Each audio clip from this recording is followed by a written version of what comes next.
Hello, everyone. If you could just let me know in the chat if you can hear and see me, that would be great. And then we'll get stuck in as soon as I know everyone can hear and see me. So hello, Vince. Hello, Paul. Hello, Terry. Hello, Ian. Hello, John. Hello, Andrew. Andrew, yes, there'll be a recording available that we'll send out tomorrow of the event. So if you have to miss some of it for whatever reason, then don't worry about that. Hello, Helen. Looks like people can hear and see me. Hello, Bill. Hello, Liz. Fred, Gordon, Way, Adrian, Philip, John. Yeah, okay. Matt. Okay, looks like people can hear and see me. So let me just pop up my little slide presentation and we'll get stuck in. Right. So welcome to the Inside Man live Q&A. My name's Duncan Morland and I'm your host for this evening. And I'll be introducing you to the real star of the show, Adam Cheng, in just a moment, who without a doubt is the world's best football bettor, at least in my eyes. In fact, in terms of consistency and real world betting, I'd be tempted to call him one of the world's best bettors, full stop. That's why I think tonight is so exciting. This is your chance to ask Adam any question you like about his approach to football betting. Like, how the hell did he make over £817,000 over the last 9 years, while most bettors and pro tipsters lose money? And any questions about his tipping service, Inside Man, where he's made members a safe and steady 150 points in 37 months, which is an ROI of 12%, which to £100 stakes is more than £15,000. During this live Q&A, we'll cover Adam's fully scalable football betting strategy, what markets he bets on, how he consistently gets an edge on the UK's most popular sport, which is football, and what separates his approach from other bettors and tipsters, how he manages his emotions while betting hundreds, even thousands of pounds per bet.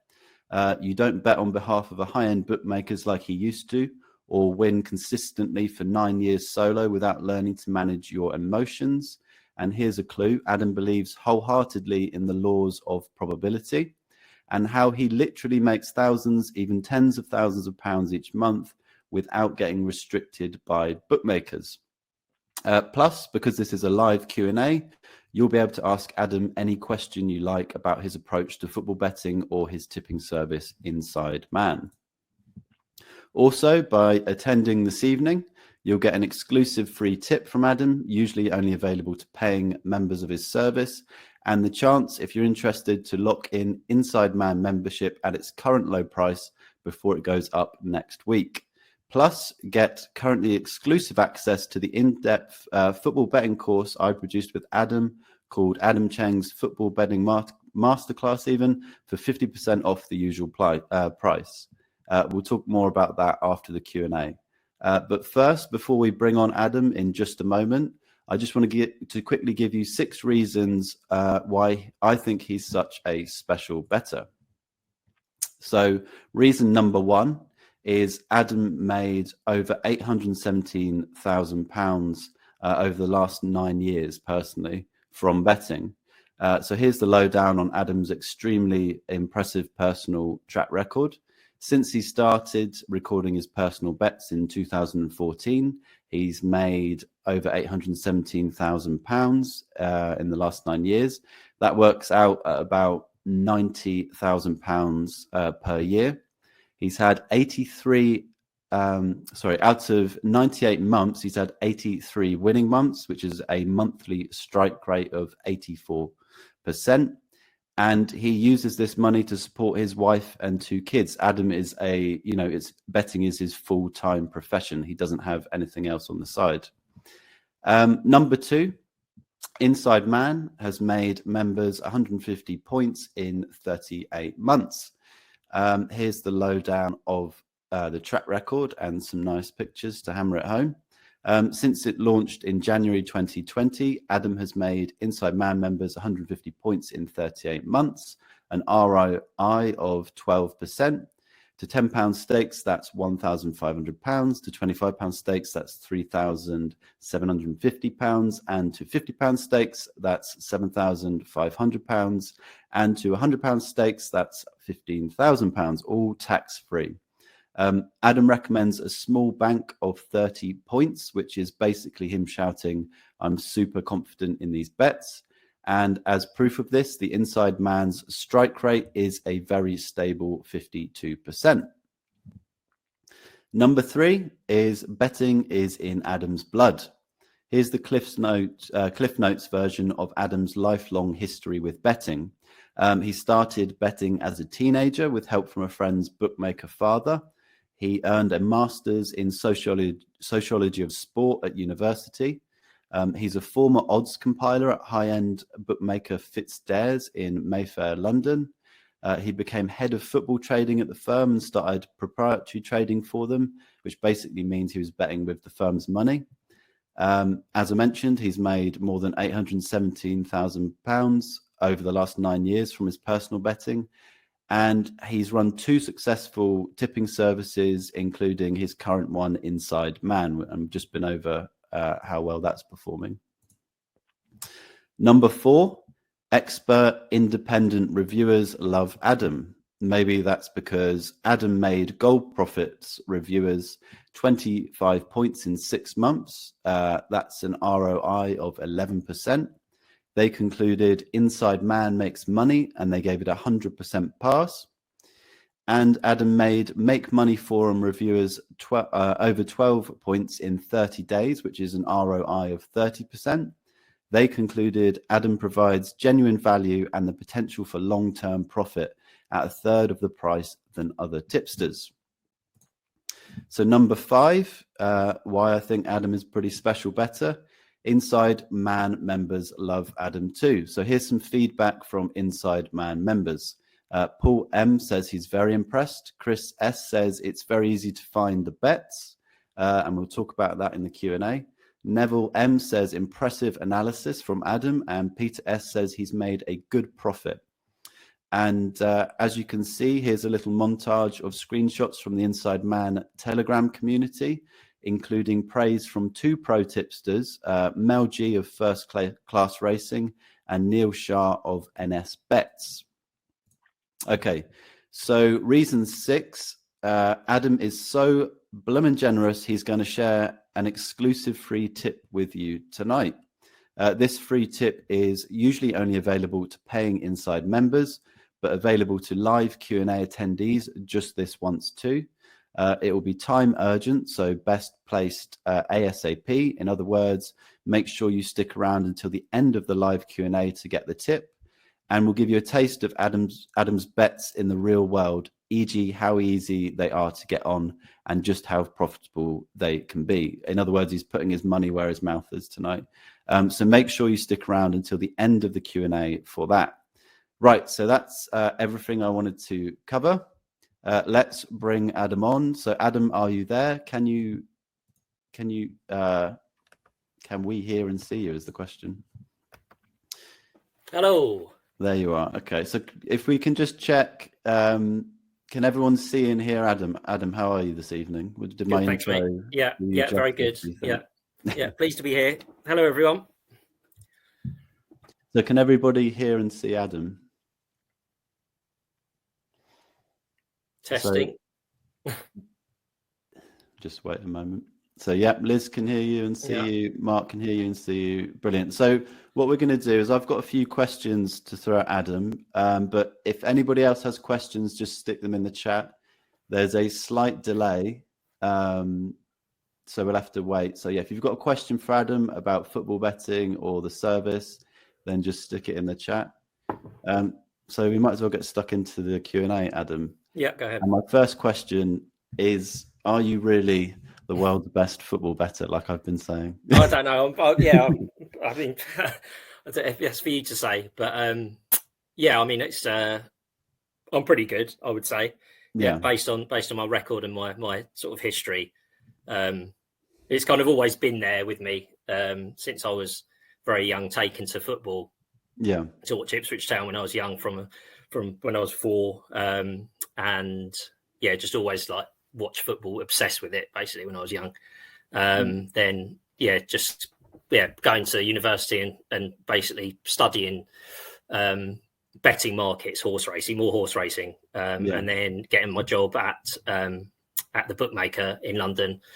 And that was where I basically learned kind of over a period of about 9 years how to make money betting, how the pros do it. And so, sort of putting together my sort of knowledge and ability to analyze football matches together with, how the betting markets work and how they move and stuff, and how to execute bets. I think that's kind of stood me in good stead. And then I've been doing this myself for 8 years. So you had like a professional career as an odds compiler first. And how long did you do that for? So I was a broker, so I was taking bets. So I was learning kind of the ropes for 3 years. And then for 5 years, I was head of football trading. And that involved, as you say, prop trading for the company. So that was betting companies' money into the market, mainly on Betfair. I think I was in profit for the firm every year that I was doing that for 5 years. And basically because I was spending a lot of time doing it for the company, I was kind of, I do it for the company and I do it for myself. And I just decided that it was better for me to do it for myself first. So it was, and that means that I could just focus on betting for myself rather than for other people. So I just went on my own. How different was it betting for the company versus betting for yourself? Were you basically doing the same thing but for yourself when you left, or is there? Exactly. No. It was. I was basically having pretty much the same bets. I mean, I was betting for myself while I was trading as well. Okay. At the same time, but obviously leaving the employment, I had to do other bits and pieces while I was in the job. So leaving the employment gave me the chance of just focusing on myself and getting around shops, getting accounts, and getting the bets on, which takes quite a long time to do each week. So. And obviously it meant that I could just do what I want, don't have to answer to anyone, and can just sit at home watching football all day, basically. Yeah, because a lot of people kind of have that dream, especially there's that kind of dream with betting. You could be a full-time bettor. It's it's a flexible career. You kind of get the excitement of taking on bookmakers and winning. You can manage and make a lot of money. You're kind of actually living that.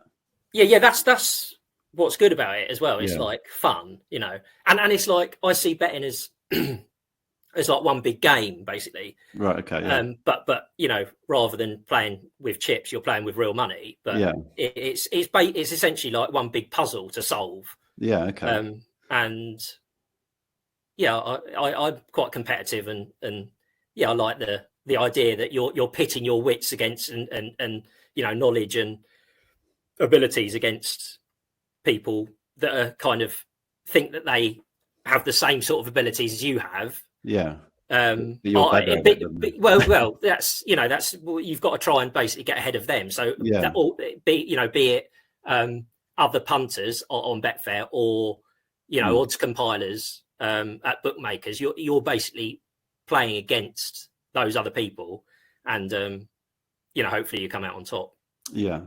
Could you give everyone like a kind of bird's eye view of your approach to football betting? Like, how would you sum it up?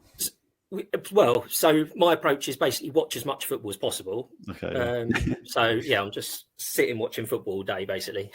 Looking at the markets, refreshing the markets, and then I've got my own sort of stats and spreadsheets and stuff. So I collate. So on a Monday, for example, my working week would be a Monday after a weekend of football. I'll sit down for like 4 hours and like collate the data that is that I can get from the matches that have happened over the weekend. And then I'll like check the anti-post stuff and whatever is going on that week. Just try and apply all the context and all my feelings and analysis that I've made to those numbers and stats and stuff. And that's kind of how I get my bets, Yeah. And obviously like the whole point is like you're getting value. So you're basically like coming up with what price you think what probability of something happening. And in simple terms, it's probability of what I think that team is going to win, or that team is going to get this number of corners, and looking at the odds you can get, and if those odds are greater than if the probability is greater than those odds, then you're looking at having a bet on that. Yeah, that was a huge. So when I first met you, like a few years ago now, and I remember asking one of my first questions was like, what, you kind of said to me, oh, I don't really do anything special. And then we were talking on the phone, and after about 10 minutes, I was like, you don't realize how much, like the level of detail you were going into when you were looking at stuff, and your level of expertise was like so high.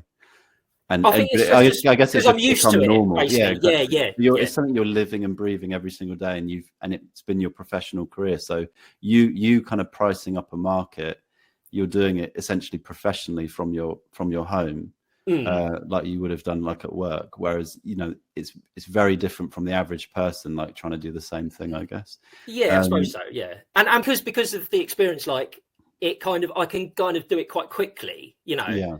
So if you've got a match, I will say the price that I think that it won't take me long to come up with the prices, and because I've got my spreadsheet of stats and stuff, that prop stuff. So like the player stuff and the stat stuff. That is, once I've got the stats there, and I've got in my mind like what I feel about the teams and the players and stuff. When the market is there and the lines are there, it's quite clear and easy to pick out the bets, like when they come. So it seems obvious to you. I guess we should sort of zoom out a minute and just say, like, what markets do you like to bet on? So what are kind of do you bet on the big markets as well as the smaller ones? Or? Yeah. So it will be a range of markets, basically from 1x2, to a team to win. Yeah. To goals, to corners. I mean, my favourite is the player stuff. So it's like player passes and shots. Passes are particularly profitable for me. And I like markets that basically take into account, the most important thing is the pattern of play. So like how a game's going to be played out, rather than, the thing is with 1x2 is goals in relative terms compared to like passes are rare. So like in a 90-minute football match, there might be one goal, but the favourite doesn't always win. Do you know what I mean? So like 1x2 is quite uncertain because there's so much variance involved. Whereas with passes and shots and stuff and attacks, I can tell you how it's going, how the game is going to be played out based on the previous games. I can't tell you what the result will be. Probably, I might have an idea of what might be a value bet on the 1x2, but I'd have more of a certainty of where the ball's going to be on the pitch for the majority of the game. Do you know what I mean? Yeah, because I think this feeds into the fact that you seem to rely heavily on the idea of variance and value and probability, and like I guess the thing you're betting on with the passes, like the more of the thing you're betting on, the more sort of the patterns emerge. Like if you're just having like one goal per game or whatever, it's more of a certainty basically. There and that is why anti-post bets, like a team to win the league or cup or whatever, or, to where to finish in the league table, is more reliable than a single 90-minute match, because over time, you're going to have the correct result is going to come out, isn't it? It's going to, everything regresses to the mean eventually. It might take 10 matches, it might take 100 matches, it might take 1,000 matches, it might take 10,000 matches. After a certain amount of time, if you're right, everything is going to happen on average as you see it. Yeah, I think this is a thing. To me, this is one of the things that separates you from other people I've spoken to, is people understand the ideas around probability and stuff, but it's one thing to sort of understand them intellectually, I guess. It's another thing to do what you do, which is bet huge amounts of money on the idea of variation and like understanding patterns. and do it unemotionally and consistently over obviously decades, So obviously that applies to the betting as well. So I was saying there that applies to the football, how it plays, or whatever, over a certain season or number of seasons. Obviously, the same applies for betting. You're going to the result of one bet is irrelevant. It's totally irrelevant. It's over a number of bets, over 1,000 bets. That is where you're going to see what they think is going to happen. Yeah. Do you know what I mean? So how you think how much profit you're going to make from those 1,000 bets, it should bear fruit.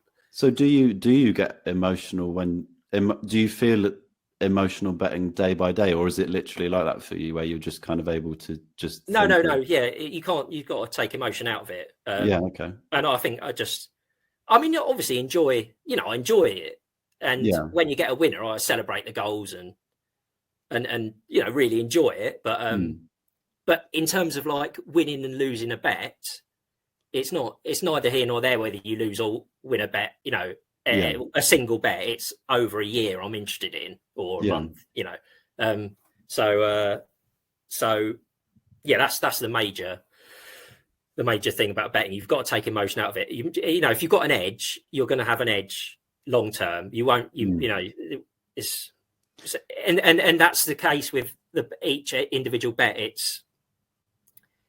It's not, did it win or lose, or was it a good bet?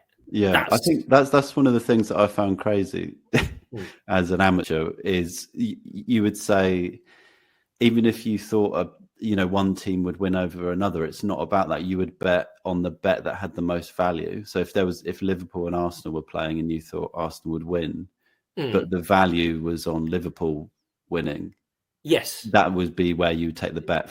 Everything has got a price, hasn't it? So that's. So, exactly. It's the probability, as again, what I said earlier, is the probability against the price. So, that's... That's kind of how you find your... So I guess we'll go into people's questions in a moment, but how do you... So football is the UK's most popular sport to bet on. How do you find an edge in a sport that's so liquid? It's so on the 1x2 it will be, and on the anti-post and winning leagues and doing well in the league and stuff. That is basically based on like an analysis of how the games are being played and players and teams and managers, and there are we've got so many markets to choose from. There's always going to be errors there. They're not all perfect. On average, they're perfect. They're perfect. So on average, like the wisdom of the crowds will mean that the market is correct. It's totally correct on average, but that's an average. So you've got to find where it's wrong, and there are loads of times when it's wrong, and that applies to low level stuff and high level stuff. So there are ricks on Premier League matches. That's why on an account you can't really have a bet.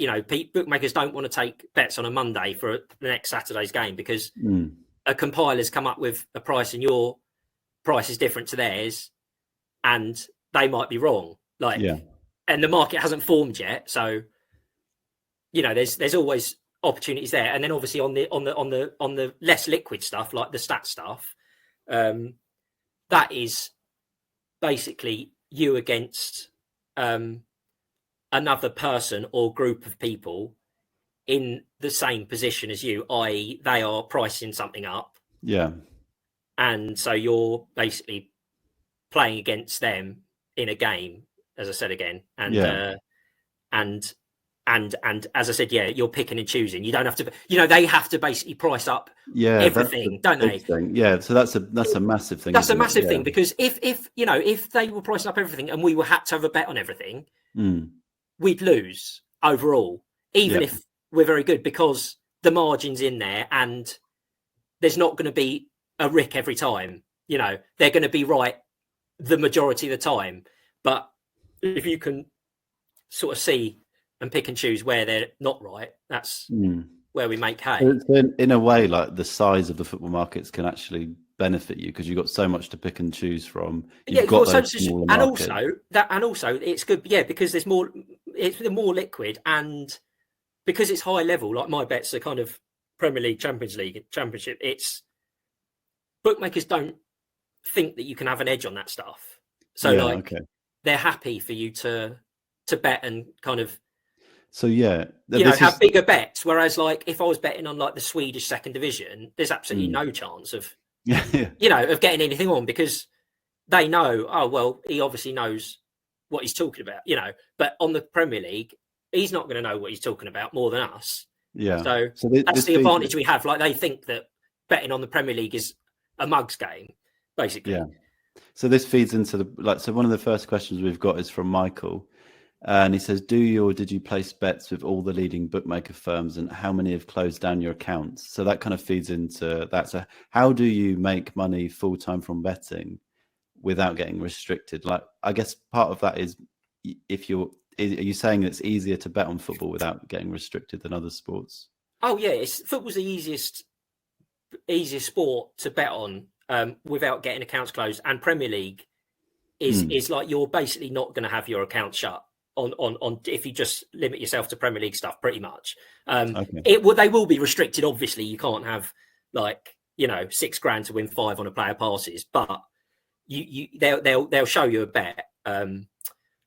So yeah, I've got like various accounts. I mean, obviously, like all the accounts in my name have gone long time ago, but I keep, I don't have to keep opening accounts all the time, but yeah, I've got accounts that I use sort of friends and family and Betfair and shops and stuff. And that's the thing. So maybe it's easier to keep football accounts open, say, than sort of niche horse racing accounts. Another thing, so in the past we've talked about getting bets on at shops. Is that something you still do? Go down to the book, like a physical bookmaker's shop, and put bets on? Say that again, sorry. So do you still use bookmaker shops to put? Occasionally, especially for on anti-post stuff. So like the long-term stuff, which actually is pretty illiquid. Like if you look at Betfair, there's not really much money on those markets, and for some reason they, it's the reason that I said before, where they think they've got, they think they've got hold of it, and that you can't make money on betting Premier League. So like they'll show you a bet to win quite a lot in shops, on, like, say, to finish in the top half of the Premier League. Whereas actually there is a lot of value to be had on those kind of markets, and because it's Premier League, they're happy to take a bet. So yeah, I have a lot of anti-post in shops, and like sometimes I'll have like the odd match bet in shops as well, like 1x2 or total goals under over or whatever. But it's unusual because it's quite a hassle to go to the shop, and whereas you can get those bets on on Betfair and like on accounts and stuff. And actually those bets are quite good to have on accounts because they look muggy. So like they disguise you more, like they disguise you. And that's another thing as well. I think we talked about once before as well about, trying to keep your account open by betting 1x2, on the day of the game. That's like a really good tactic to keep your accounts open. Having some mug bets amongst the and it's like if you're breaking even on those mug bets, then that's perfect. Do you know what I mean? Like, it's keeping your accounts open for the other stuff, and you're not losing. You might make a few quid on the side, on those on that big stuff as well. But yeah, you're not going to have a problem getting on like Premier League stuff on accounts. Shops are useful, but I don't go much really. Okay, so I'm going to throw a few questions from the chat. So if anyone's got any questions they want to ask Adam, just stick it in the chat and then we'll chat about them. So Liz asks a question about the tipping service. In the Goal Profits review, they mention that some of the bets are on player passes. Can you tell us which bookies this market is available with? I know Bet365 do, but I'm restricted with them. So is it just Bet365? It's. I mean, I'm going to say it's basically only 365. Yeah. So. Okay. So she would need to get like a friend's account or something, and then a friend's account. Maybe... Or try your own account first and just see, because sometimes like you might think it's restricted where it's restricted on other sports, but they might still show you a bet on that. So just check first. But they'll definitely show you some sort of bet, unless you've like done like matched betting or something like that to like mess the account up completely. Yeah. But if you've done like okay stuff on there, it'll be fine for a certain level stakes. Yeah. And then maybe like sorry, other companies do it. So Paddy Power have player passes and Victor Chandler have player passes, but there's not that many. There are some that are good to have on there, but the problem is with them is that they only offer the over market. So it's a player passes we're talking about, where you can bet under or over a certain amount of passes to be attempted by a player in a game. That is the Bet 365 market. So Paddy Power and Victor Chandler and Hills and Ladbrokes will do this, but they will only do the over. So you can bet over. And they'll put the line way too high and the price way too short. It's complete disgrace. So the value isn't there, basically. No, it's a complete robbery, and it shouldn't be allowed because you can't bet under. So like they allow you to. So I would say no, basically.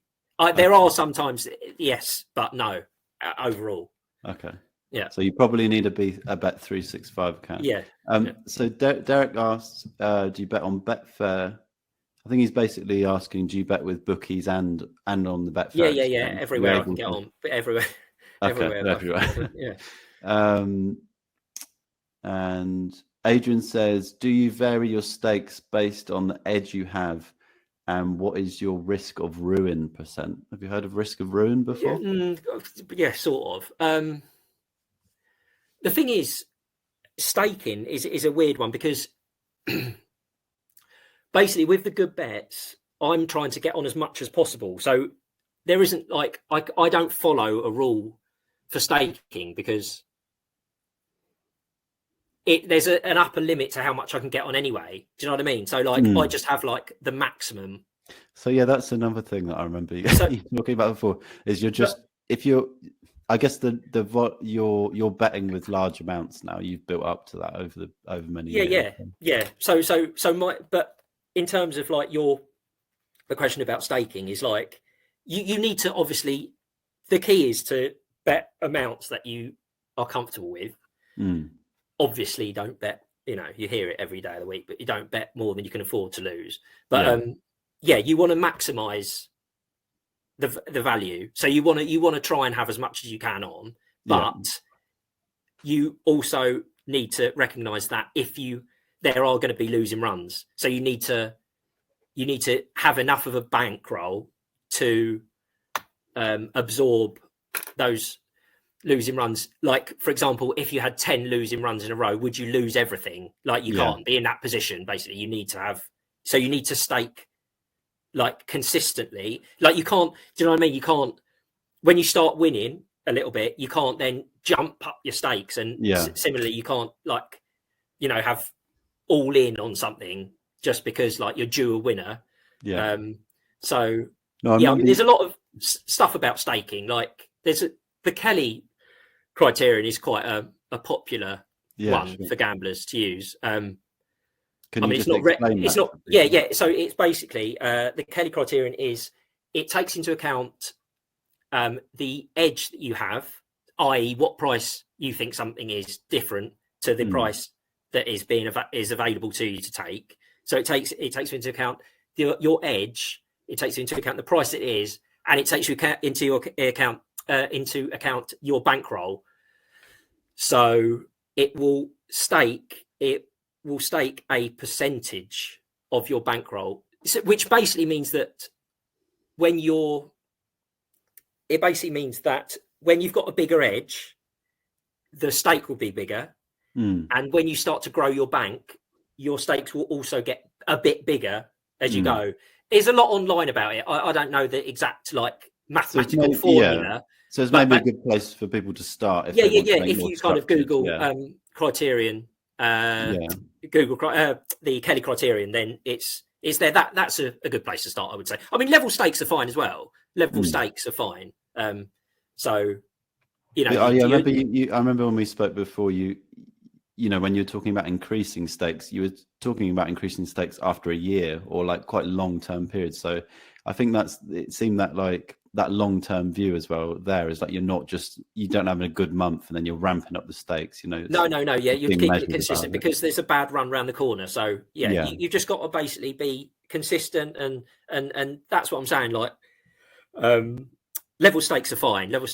So if you just have 100 quid on each, you know, or 10 quid or 100 quid or 50 quid on each, on each bet, that is fine as well. But then if you want to like try and maximize it a little bit more, you could use Kelly, or you could, you know, there's plenty of like discussions on staking. I mean, it doesn't really affect me because, you know, I can't get on what I would like to put on anyway. But I would say Kelly is okay. The most sensible, a good place to start.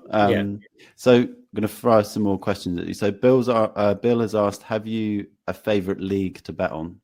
It would be the leagues that I can see. So like Premier League, Championship, and Champions League. That they've been the most profitable. You know, Euros and World Cups. And those that I can see and make my own. Because I think my edge is my ability to like read what's happening. Okay. Yeah. Maybe. And so you know, I don't really have many bets in like League Two and like the National League and like say the Bundesliga, because I don't really watch enough of it to, I can look at all the stats and see the expected goals of Mainz and Borussia Dortmund and that, but like that's as far. I can't really apply context to those teams. Yeah. So like, you could find bets based on that stat stuff, but I just think that the best, or my approach, everyone's approach is different. You know, all good punters' approaches are different, and a lot of people wouldn't even watch anything. But my advantage has always been, you know, my edge has always been derived from like watching and like making my own mind up, basically. Yeah, sure. Can I just give an example that I remembered? Because when you were talking about the player passes market, if I remember rightly, you were saying a bookmaker might price up the passes by looking at averages of a specific player, but then you would look at the team that player is going to be playing against. And if it's a team that is putting on a lot of pressure, then they're going to get less passes. So that's how you would apply context to get a better sort of understanding of the value on offer or the probability. Exactly, and that's what I was talking about, like the pattern of play. Like that all comes into that as well. And it's exactly like they'll take up the averages from that particular player. I'll look at the opposition, and I'll also look at players in that position, like equivalent players that play in the same role as that player against that team. Do you see what I mean? So like, it's more about the opponent than about the actual player in question. It's weird. It's like flipped. Yeah, but I think that's why, because it's easy to see how you can get an edge there because you're looking at it differently. And a lot of people will just look at the stats and kind of tally it up and that kind of thing. Yeah. The word context, I think, is massive for what you do. I'm gonna just throw some more questions at you. Go. Quite a lot come in. Okay. So Martin asked about the free tip, but Adam's gonna give people that after we've finished the Q&A, so you haven't missed it. Ian says, "Hi Adam, do you straight bet or do you trade?" I generally straight bet. I mean, I don't. I see. You got to have a good reason to go the other way, like on a bet. It's not, I wouldn't just like take profit on a bet just because there's profit available, because that's just throwing away. Like that's not maximizing your bets. Basically, that's throwing away some of the profit that you'd make. There'd be a lot of occasions when the bet will go on to lose. It's like, oh, you could have taken X amount, after 80 minutes of the game. But over time, again, you're going to be throwing away more than you would gain from getting out of the bet at that on that one occasion. Yeah. So, I mean, yeah, I know a few traders that will basically just be backing and laying like throughout the game, but I generally do like pre-match stuff, and I don't like touch it. Yeah. Unless I would have to have a good reason to go. I'd have to. If I had a bet on the other side, it would basically be because I think that second bet, which is contrary to the first one, it would be because I think that's a good bet, and I would have had that bet anyway. Do you see what I mean? It's not like I'm not just having it because I've had the earlier bet. Yeah. So no, I don't. I guess it's less time consuming and maybe less stressful as well. Probably. Yeah. So Mark asks, do you use online football stats? Can you recommend a few good ones? If you do. So there's an app called FOTMob. That's quite good. FOTMob, FOTMOB, FOTMob. That's got like sort of stuff in it, like for each game. It's got like stats and that. What else? So for my own stats that I collate, I use StatZone, which I think you have to pay a subscription for. I think it's really cheap. It's like a tenner a year or something.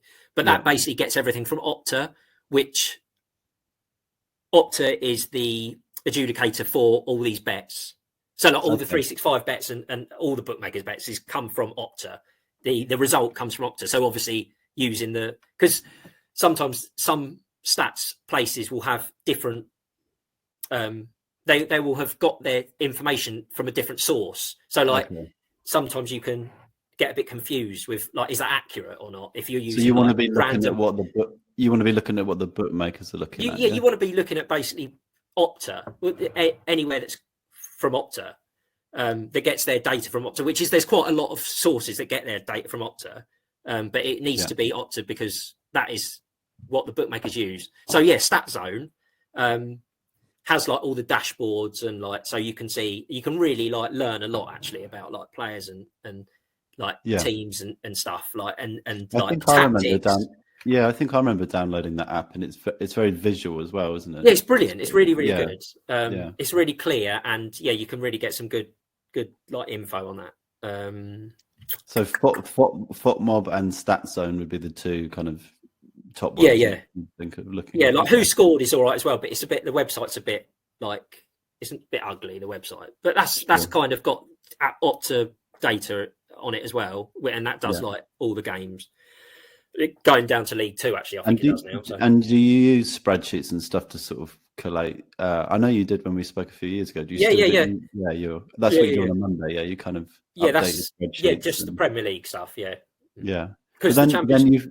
Sorry, I was just going to say. So you are using stats heavily, but then you've got this extra layer where you're kind of using your intuition to apply context on top of that. Exactly, yeah. So the stats is the like the base, kind of like the starting point, and then I mean, it doesn't, as I said before, it doesn't take a long time. It's like thinking for ages and like looking at everything. It's like well, this is my opinion. This is what happened in that game before. Like, what are the stats? Like, okay, fine, right. I think the game's going to go that way. So applying it to the stats, and then you can come up with stuff. Okay, cool. Claudio asks, largest bet winner ever.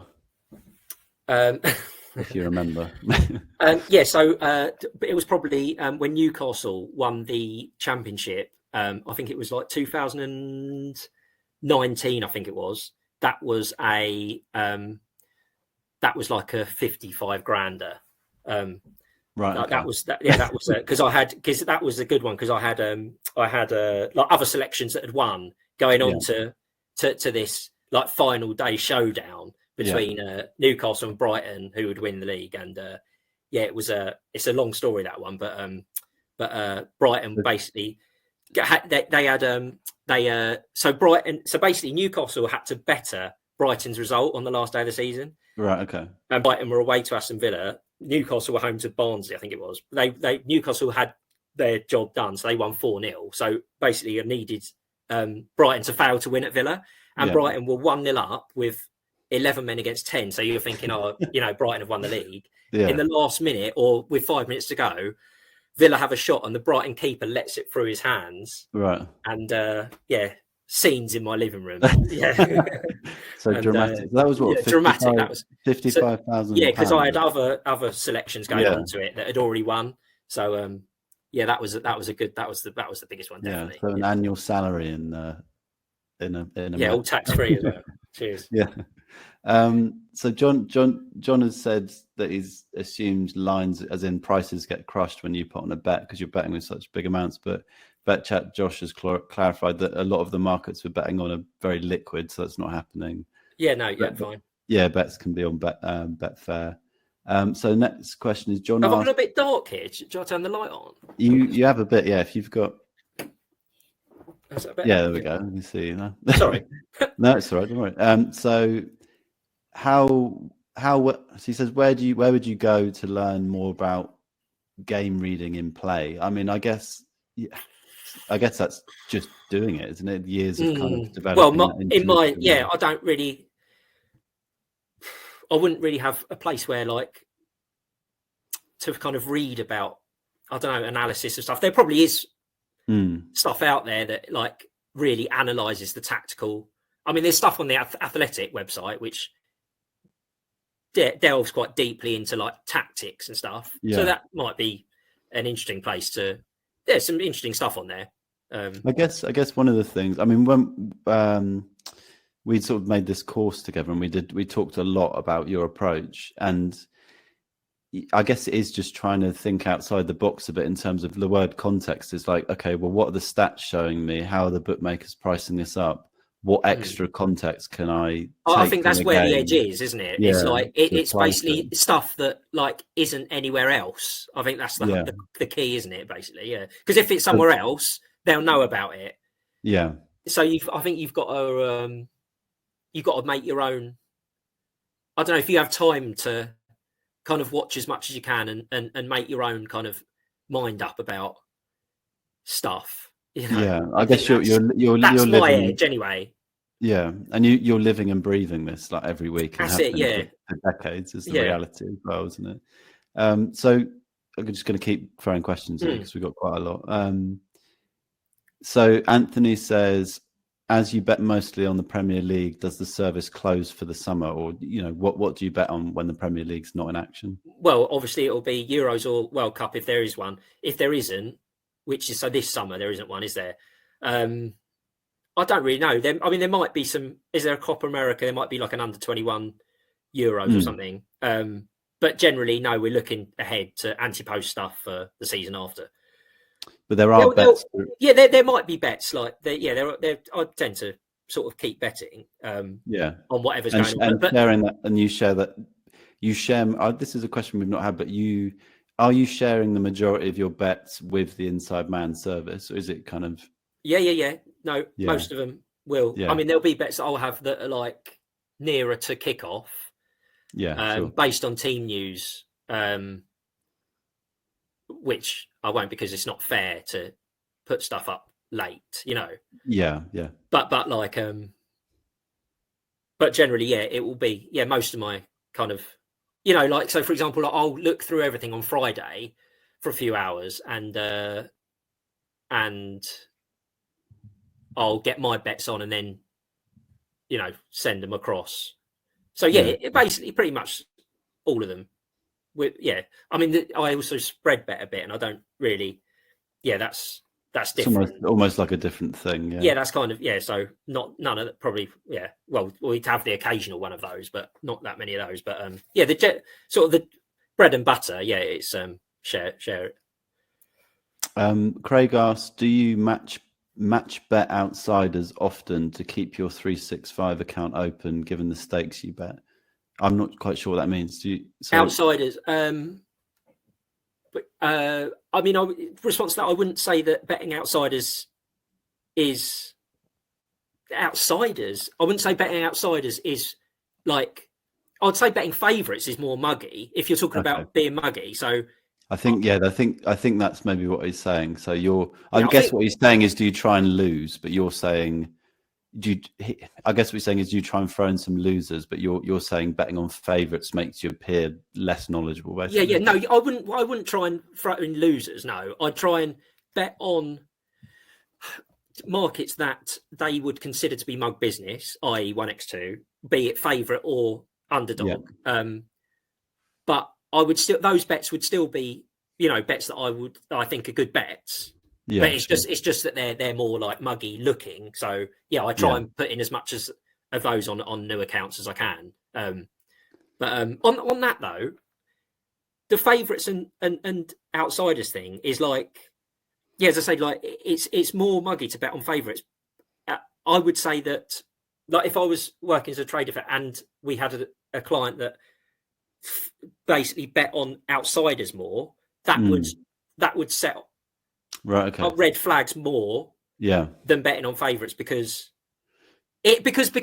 basically the majority of your punters, like your Joe Bloggs punters that are going to lose however much a year on ACCAs and stuff, they will bet favourites. They bet favourites. That's and you want to look like that person, not the person not the person that backs underdogs. Yeah, because underdogs looks a bit cleverer. Okay. We got a question from Stephen. He said, "Didn't you say the intro? Oh, so the recommended bank for the service is 30-point bank." He says that seems a bit low. BetChat Josh has responded that the strike rate over thousands of bets is plus 50%. So that's why we're able to. You need a buffer you need enough to absorb, as I said before, a bad run. I think that's. But I think that speaks to the service, really, is the fact that the bank can be low relative, because there are services out there that will recommend 100-point bank, 150-point bank, and that's basically them saying brace for lots of losers. But it's also because my bets are basically short. A lot of the bets are short prices. So like so for example, like if you're betting golfers, like 100 to 1, like you obviously need more points in your bank to you're going to have like loads of losers in a row, and you will get one winner that will get everything back and more. But like with me, it's like, I'll have almost more winners than losers. Do you know what I mean? So it's like, that's fine. Yeah. And so the odds you're betting on are narrower, I guess, than sort of, well, they're shorter. So you're going to have more winners, and you're going to have more winners in there to like, you're not going to have like, you're not going to have like 30 losers in a row betting at 5 to 6. Yeah. I mean, that would be seriously bad variance if that happened. Do you know what I mean? So that's fine. And it's been working for the service for a long time now. Fine. And for you as well. So where do you find John's? I'm guessing this is different. John has asked, where do you find player passes on Bet365? So if you go into the match, and the thing is, if you're looking at it now, there won't be any, because they don't do it on internationals, and the Premier League passing lines, player prop stuff won't come out until Thursday at the earliest. So on the Premier League's matches now, it won't have anything on there. But when it does, you just go across to players across the top, which have like all your first goal scorers and to get booked and all that. And then right at the bottom, there's player passes, there's shots on target and shots and tackles. It's all on the player tab of the match. Yeah. So it's like the niche markets tab. Yeah, but you said it won't be there. It will be there. Well, all the stat stuff will start to come on there on Thursday, basically. Well, maybe if it's a quiet week, because it's a quiet week, so it might be Wednesday, but I would say Thursday, if not Friday. Cool. Yeah. Just to let everyone know, we're going to wrap up the Q&A in about 10 minutes, probably. So if you've got any more like last minute questions you want to ask Adam before he shares a bet with you, then just fire them into the chat. We've got a few more to go through. So Robert asks, do you do accumulator bets? Yeah. Okay. That's and how do you approach them? Well, the thing is with ACCAs is like, people think that ACCAs are like you're going to lose betting ACCAs, but if you've got an edge, that's what I thought immediately. But if you've got an edge on everything, you're basically like you're multiplying your edge, aren't you? If you're right, okay. If you're putting if you've got 5 selections and you've got an edge on every single one of them, you're basically multiplying your edge 5 times. Yeah. So yes. But would you do it in certain situations, or is it something you regularly do every week? I do ACCAs. I try and do multis to get more on. Right. Okay. Because obviously, like when if you're having just singles, you're going to be restricted to a certain stake on a single. It's going to win this amount. Yeah. That's it. Whereas ACCAs it will allow you to win more. Basically, like the algorithm that they have, that the bookies have, is like extends to bigger winnings on multiples. Yeah. Because they think that you're losing. Yeah. So I basically do it to get more on. Yeah, pretty much. Yeah. Okay. Yeah. Because I had that like sort of bias of like accumulators of a mug thing, kind of just my automatic kind of thought. Colmes asked, will this be recorded? Yeah, we'll send out a recording of the event tomorrow by email. Miles has asked, we kind of covered this, I think, do you increase your stake if you're going through on a purple patch, or is there a problem getting on? So we kind of talked about this earlier. Adam's advice for most people is to kind of use the Kelly criterion as a starting point. He does things a bit differently because he's betting with such large amounts. We should also mention that your approach and the bets you share with Inside Man, they're completely scalable, really. Like you can bet on them with small amounts. You don't need you're betting absolutely large amounts because of your experience and where you are in your betting career. But if you've got smaller amounts, that's perfectly fine. You just kind of follow the staking. You've mentioned Bet365 a lot. Is that a bookie imperative? I guess Mike is asking, do you use other bookmakers? I guess we've talked about Bet365 because that's where the prop markets are, yeah? That's where the best prop markets are, yeah. Okay. So it's not imperative, but it is. I mean, really, you do need one, yeah, I would say. Yeah, but you use other bookmakers as well, yeah? Oh, yeah. Yeah, you can get the other bets on with anywhere, but it's just those like specialist ones. Do you know what I mean? There. Okay. And Stephen asked, what was the other data site? So it's StatZone, and was it FOB? FOBMob is an app. I don't know if you've got. I've got an iPhone, which I don't know if it's on like the other phones, but yeah, that. And Who Scored is the other website as well. Okay. Who Scored? So, the one I said is a bit ugly, but it does have like all the stuff on there. So okay, so Who Scored, StatZone, and FOBMob? Yeah, it would be the three. Yeah. Let's see. John says, if someone is winning, even if it's from the ordinary 1x2 bets on major league games, how long will it be before bookies start to think of restrictions? If you're only betting on 1x2 in major leagues, you won't get restricted. Okay. And I guess you could mix in some prop bets in with that and you'd probably be okay, or? Yes. Yeah. Okay. They might restrict your prop bets a bit. Yeah. But like the 1x2 you can still have, decent amounts on. So if people are interested in this, we've so as I mentioned earlier, like, me and Adam made a course together. It was like a series of kind of interviews we did where I just talked to Adam about his process. And one of the lessons in that is all about how not to get restricted by bookmakers. And part of that is how you can mix in sort of mug bets on different accounts and things like that. So if you are interested in that, and stick around to the end of this, we can talk about how you can get access to that. So a question from Andrew. What do you think of bet builders? I don't know what a bet builder is. A bet builder is where you select more than one thing to happen in a game. Okay. And it comes up with a price.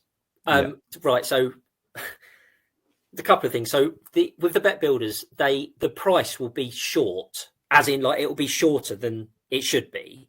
So like you kind of really need to pick and choose your bet builders. However, there are some really good bet builders, because some stuff is related and they don't put that in the price enough. Yeah. So for example, you might have a team to get more corners the outsider to get more corners and the favourite to win the match. Yeah. Like, say, half-time, full-time. So we win at half-time and full-time, one of the teams, and then the other team to get more corners because of game state. And sometimes, depending on who the teams are and like the tactics of those teams, when they take the lead, sometimes that relationship between those two bets, the like where one will affect the other so much. So like where them scoring in the first half and going on to win will mean that they sit back and allow the other team to get corners. Yeah, sure. That sometimes isn't taken into account enough. So yes, I mean it. Sometimes the bet builders are really, really good. Okay. So you keep an eye on them and use them, yeah. Yeah. Okay. They're going to take a couple more questions, and then we'll go into the bet you got to share with people. So Robert says, do you cash out during a match if you think your team may not win after all? I think you kind of answered that earlier, but just, yeah. Yeah. If you are watching it and I think that I change my mind basically. And I think that, not just because I'm going to make a profit on the bet if I cash out of it, but if I really think that the bet won't win, or there's value on betting the other team, then I'd bet the other team. Yes. So like, I wouldn't even consider the original bet that I've had, like the pre-match bet. It wouldn't be a consideration. Okay. But there might be an occasion. I mean, I don't really bet in running, but there might be an occasion where, this team's leading, but I really feel like the momentum's with the other team or whatever, and it could be a draw. But that wouldn't. So I might end up having a pre-match bet on that team to win, and then an in-running bet on a draw. But but that in-running bet on the draw I would have that anyway. Do you know what I mean? So like you've got to treat each bet as individual bets, like they're not related at all. So it's not cash out is kind of an like emotional decision. It's no. Cash out is like it implies that the reason you're having the second bet is because you've had the first one and you're basically getting some profit out of it. But no, I would never do that. Like the second bet would be a bet on its own, regardless of the first bet, if you see what I mean. Yeah, which is kind of how you approach all your bet. You're just looking for value with each bet, and then just looking for it to work out thanks to variance over time, kind of thing. Yeah. So John said, you mentioned a website called Athletic when we're talking about, reading in play and understanding.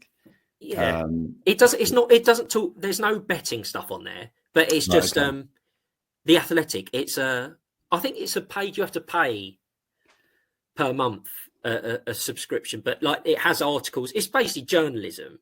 Right. Like it's articles on football, but it's better.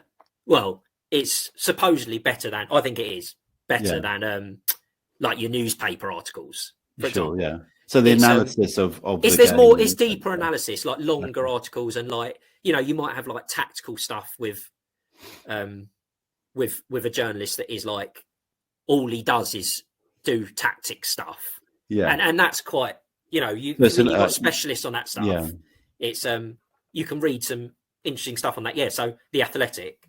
And I guess that might impact the way you watch a game and what you see and what you're looking out for. If you're and I'm sure it will help with like your betting and that on those. But you need to be watching the games, is the if you want to do what you do, you're kind of living and breathing it. Okay, so I think that probably brings us to the end of the Q&A. But yeah, thank you for your time. I'm going to talk through the Inside Man service. Goodbye. Now, so we're going to say goodbye to you. Cheers. So thank you again. And I'm just going to load up my little presentation here. There will be a replay. Somebody just asked, Stephen, we're going to send out a replay of the event tomorrow, so that we'll email that out. So if you missed anything, you can re-watch it. Right. So thank you to everyone who took part in the Q&A then. There were some really good questions, and I think it's obvious, like Adam's depth of knowledge on football betting is just, the way he talks about it's just got so much knowledge. If you're still watching, that can only mean one thing. You might be interested in becoming a member of Adam's Inside Man tipping service. We covered some of the details about how the service works in the Q&A, so you may just want to go ahead and join Adam right away. So I will activate the membership link right now. So you should see that around the chat box or the window where you can see me. So there should be a link if you'd like to join the service. You'll also see on the page when you click through, as part of an exclusive Inside Man bundle, you can snag a 50% discount on the in-depth football betting course, which I made with Adam, which I'll talk you through what's in that in a moment too. For those still on the fence, if you're kind of interested in Inside Man but you're not sure, in the next few minutes I'm going to quickly break down the full details of membership. So we'll cover what you get, recommended starting bank size, which we've kind of already covered, but we'll go over it again, the price of admission, why membership is going up in price next week, and how you can get 50% off the course that I just mentioned there. So without further ado, let's have a look at what you get.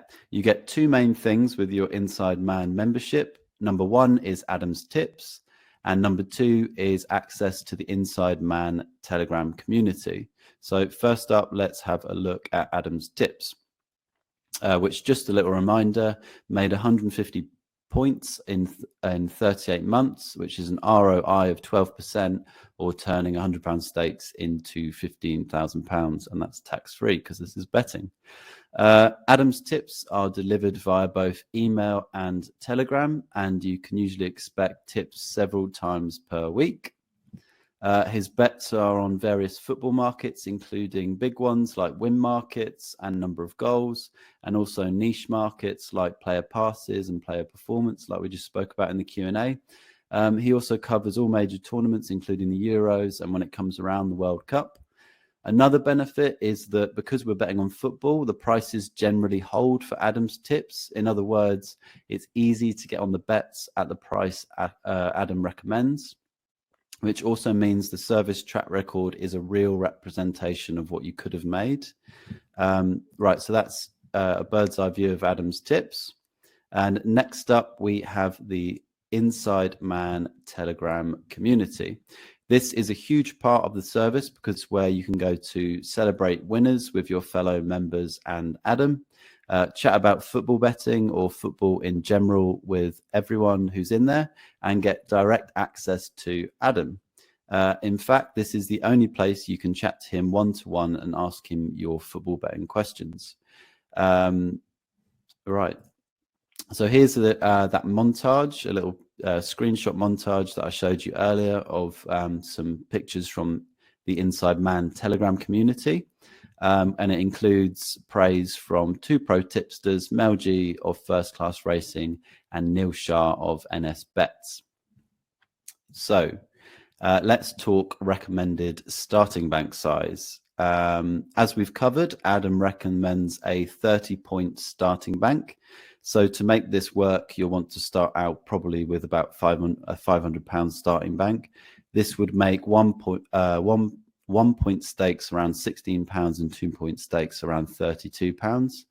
As we discussed earlier, it's Adam's impressive win strike rate of 52% that makes such a low point starting bank possible. In other words, you're probably not going to see long losing streaks from Adam. So what is the price of membership? You've got, as you can see on the screen, you've got two options. You've got monthly membership at £39.97 and annual membership at £399.97, which compared to the monthly membership essentially gives you a discount of £79.67. Or for people who like percentages, a discount of 16%, or basically 2 months free. As an annual member, you'll also receive a free copy of Josh. Sorry, just saying, I think that some of the discount price might be wrong there, but basically, to sum it up, because I'm bad at maths, if you pick the annual membership, you'll basically be getting 2 months free. That's the best way to say it. As an annual member, you'll also receive a free copy of Josh Allen's Premier Bets 2023 to 2024 guide, which is where he shares his top football anti-post bets. This retails at about £29.97, but it's free for annual members. That said, whichever membership option you pick, I think Adam's track record more than proves you're making a sound investment, and these Inside Man members echo that sentiment. Paul M says he's very impressed. Chris S says it's very easy to find the bets. Neville M says impressive analysis, and Peter S says he's made a good profit from the service. Even better, you're not actually committing to anything when you sign up for Inside Man today. That's because your membership comes with BetChat's ironclad, indestructible money-back guarantee, which is 30 days for monthly membership and 60 days for annual membership. That way you can take Adam, his tips and the community for a test drive. Simply come on in and see if you like it, and if you don't, no hard feelings and nothing lost. Just let the BetChat support team know you'd like a refund, and they'll refund every penny. The support team is also there to answer any questions you might have about your membership. Now, there is a rather urgent reason to secure membership before next Thursday, which is April the 6th, which is the price of Inside Man. Membership will be going up. Monthly membership will increase from £39.97 to £49.97, so it's going up a tenner. And annual membership will increase from £399.97 to £499.97. So that's going up £100. So it's about a 25% increase in price across the board. And that's for a very simple reason, which is Adam's tips are worth more than we've been selling them for, as we think his track record demonstrates. So if you want to lock in the current low price for as long as you stay a member for, you'll need to secure membership before midnight next Thursday. Or you could just do it right now. There is one more special thing to talk about, which is as part of a special Inside Man bundle deal, you can get currently exclusive access to the in-depth football betting course I produced with Adam called Adam Cheng's Football Betting Masterclass for 50% off the usual price. If you enjoyed Adam's insights into betting tonight, then you'll really, really like this course. The course is designed to teach you every step of Adam's betting process, show you how he makes thousands per month without getting restricted, help you get off the tipster merry-go-round if that's what you want, long term, and learn to make betting decisions yourself or add them into the tipster's tips that you're getting, show you how to use the laws of probability as a mental superpower for betting consistently, give you access to a community of fellow students who are learning to use Adam's methods together, and supply you with a few spreadsheet tools to help you automate parts of Adam's strategy. There are 7 lessons in total, each of which takes a deep dive into an aspect of Adam's betting. The lessons are intro, get to know your bet mentor, Adam Cheng. Lesson 1, a bird's eye view of Adam's approach. Lesson 2, Adam's controversial ideas on staking. Lesson 3, how Adam dodges the bookie ban hammer. Lesson 4, how to banish your betting demons. Lesson 5, the power of probability, Adam's secret weapon. Lesson 6, how to compile odds like a master bookmaker. And lesson 7, Adam's super strategy, which is where we go into how he bets on the player passes and other player prop markets. The course content is mostly audio discussions with Adam, a bit like tonight, alongside text guides that make his advice actionable, with some videos and, as I say, spreadsheet kind of tools thrown in to help the process. And instead of paying the full price of £199.97, if you get the course bundled with Inside Man today, it will be just £99.97, which is a 50% discount, which I think is very generous for the insight you'll be getting. If you'd like to know more about the course, you can email your questions to clients@thebetchat.com, and we can send you the full product page to look through. So that's it. I hope I've done a good enough job relating why Adam's Inside Man service is so special. As I say, the membership link for you to join Inside Man should be under the webinar window or in the chat box right now. So if you're ready to join Adam and the gang on their football betting adventure, you can go ahead and start your membership now. I'm going to stick around for a few more minutes to answer any questions you might have about what I've just covered. And once again, thank you for everyone coming along and taking part and answer your questions. I hope it was useful for you to, get to ask a professional bettor like Adam how he does it, basically. So yeah, there's a slight delay in the chat. So if you do have a question, drop it in the chat and I'll probably see it in a minute.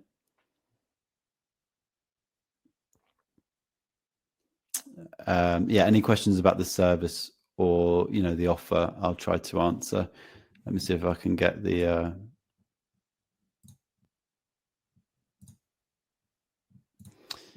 There we go. That will give you an idea. So that tells you what you get with monthly membership and annual membership, a nice breakdown. That's also on the offer page if you click through on the link that should be around the sort of the webinar window or the chat box. And we'll also send out a replay of the event tomorrow. Oh yeah, and as Josh has just mentioned in the chat, if you do have any questions or you think of them after the event or tomorrow, you can email clients@thebetchat.com and we'll answer you tomorrow. If there's no questions, I'm going to just take it that I've done a good job. Right, so Hugh, is it worth being a member during the football quiet period? Yeah, I think so. So like Adam was saying, he bets all year round and he's betting on anti-post stuff for the season coming up. But then he also, if I remember rightly, he also bets on some of the smaller league as well, like the Bundesliga and stuff like that. So there will be bets. Mike, okay, so questions. There was a bit of lag on the chat there. Sorry. So Mike, yes. If you lock in the £39, so if you lock in the current membership rate, you will get that for as long as you stay a member, as long as you do it before the deadline, which is midnight next Thursday. So that, that gives you a bit of time to decide or you can lock it in tonight if you want, but you will get that rate. If you want to cancel, so Adrian asks, if you want to cancel the membership, how long is the notice?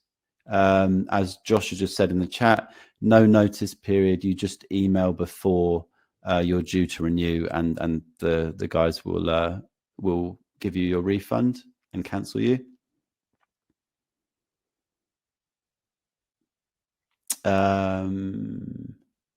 Jim says, Adam has other betting services. How different is the Inside Man to his other services? I'm not sure he does have other services. Maybe Josh can clarify that. He had a service in the past that an Inside Man had kind of replaced that with BetChat. It was very similar service, betting on similar stuff. Oh, okay, there we go. So Josh has clarified Adam's only other service is exchange betting only, so doesn't include all of his bets, whereas this one does. Yeah, sorry, actually, I forgot about WeBet. So yeah, you're getting bookmaker bets here. You're getting those niche market bets like on player passes, which you can't get on Betfair Exchange. And Adam's got a big edge on those little markets. Mike, we don't have stats on how big a factor the Bet365 bets are to the service profits, because it's all, the track record is all of it together. I would like that. As we say, he's got a big edge on the Bet365 stuff, like the player passes markets. But his other bets are profitable too. But if you don't have a Bet365 account or it's restricted, maybe it's worth trying to get another one through family or friends and that, and then taking Adam's advice to keep it open. Throwing in some of those mug bets on favorites and stuff as well to keep it as open as long as possible.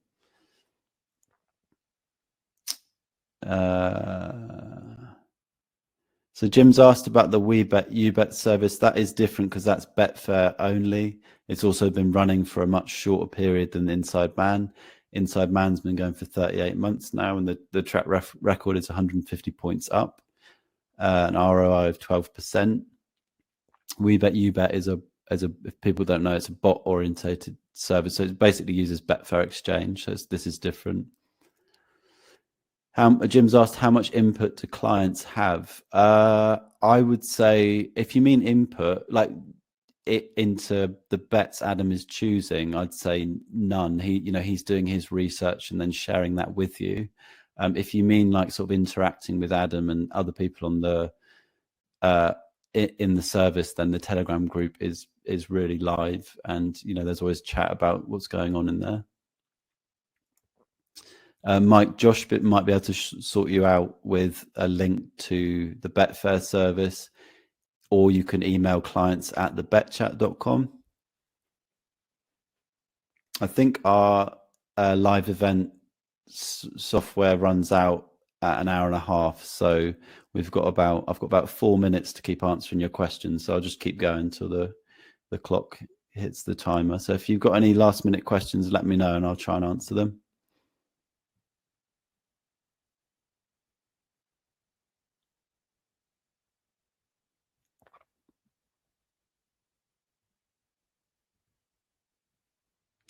Jim, that sounds like quite a specific situation you got. So if you email with a bit more detail to clients@thebetchat.com, one of the team can sort of like answer your question in more depth, do a better job than I can in the next few minutes.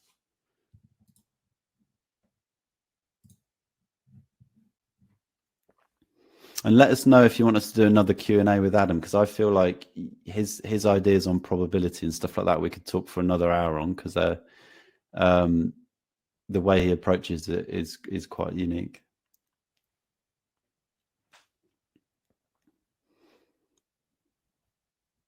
So I'll just stick around for a couple more minutes in case there's any more questions.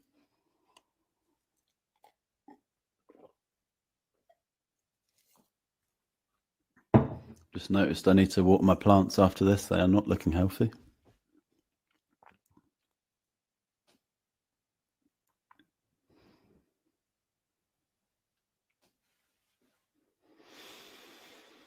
So John said, if you keep winning on markets where he has a particular edge, like player passes, that would be noticed, lead to restrictions on that market at 365. So yeah, we kind of talked about that in the Q&A a bit, John. If you're mixing in bets on the bigger stuff as well, you're going to be less likely to be restricted, and your accounts. I mean, I think eventually it's probably going to happen if you're winning, but you can keep them open longer if you're mixing in the bets on the big stuff. If you're making some mug bets, the course I made with Adam, a whole lesson is dedicated to this, to how you kind of disguise some of your bets with mug bets. So if you're interested in that you can get that as part of the bundle deal with Inside Man. But yeah, I think like bookie restrictions are a problem that everybody is facing across the whole betting industry. But football markets are probably the best place to be betting for that, rather than sort of niche horse racing or something like that.